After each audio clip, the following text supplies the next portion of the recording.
Season's greetings, Greater Realtors. November was a blur for your association leadership and staff. From the National Association of Realtors Conference in San Francisco to your local GMAR offices in Southfield, we've been busy. Today I will shed light on a significant MLS policy change, an alteration to Code of Ethics training, a quick tour of the national conference, and lastly, our efforts on private property issues locally. Since the onset of being your president, GMAR has been committed to solving the wild west of real estate marketing practices that do not comply with MLS rules and/or the Code of Ethics. Right now, we are concluding work with RealComp's MLS User Committee to bring the active no-show listing status to fruition for occasions when a seller wants a realtor to market their property publicly, but unable to open their home to showings for a small segment of time. While we're working on this, NAR was too. But a step further. At the end of the NAR conference in San Francisco, the 900 members of the National Board of Directors overwhelmingly passed a motion to institute NAR Policy Statement 8.0, Clear Cooperation Policy. Coincidentally, yours truly had the last word on the motion prior to the vote. Within one business day of marketing a property to the public, the listing broker must submit the listing to the MLS for cooperation with other MLS participants. MLS participants agree to cooperate with other MLS participants except when it is not in the client's interest. This policy is to solve non-cooperative pocket listings and put good form to its formal name, office exclusives. There are occasions when a seller requires privacy in the sale of a property. Perhaps they are a celebrity or a politician. MLS 8.0 does not exclude these types of listings that allows a listing broker and all licensees affiliated within said brokerage to promote or sell the property internally. However, a seller should be advised in writing this limitation puts on their potential demand for their property and perhaps the value. The key to MLS 8.0 is marketing to the public.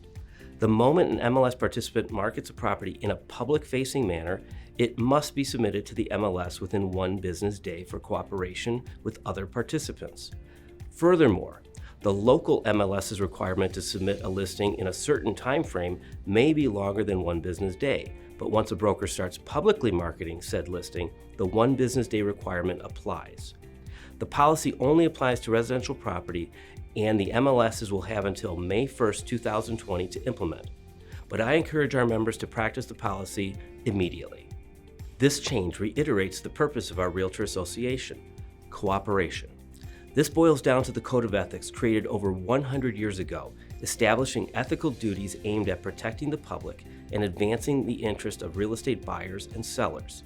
Simply, playing nice in the sandbox, placing the interests of our clients before our own. Because that's who we are. Speaking of the code, with a bit of debate, NAR also approved a change to Code of Ethics training. Since 2001, realtors have been required to take COE training to retain membership. The training was required every 4 years.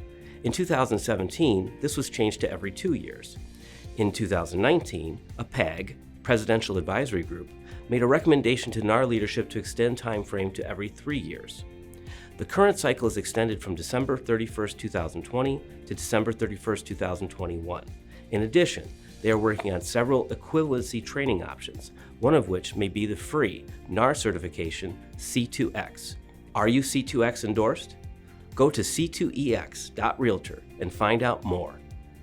I say it again and again, you have not attended a real estate convention until you have attended a convention of the National Association of Realtors.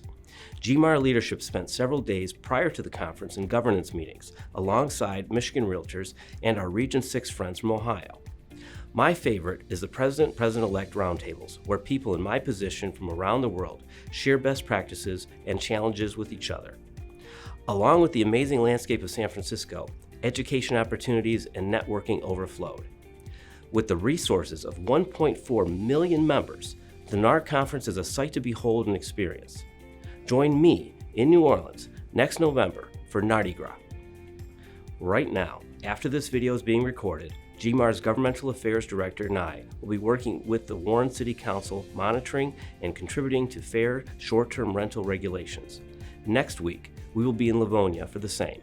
Politics, for better or worse, affects all of us, and GMAR ensures we are where we need to be and saying what needs to be said in the political arena. GMAR is fully entrenched in advocating for your ability to do business and the private property rights of those you serve. The business of politics is not free. We have only a month left to get 50% RPAC participation here at GMAR.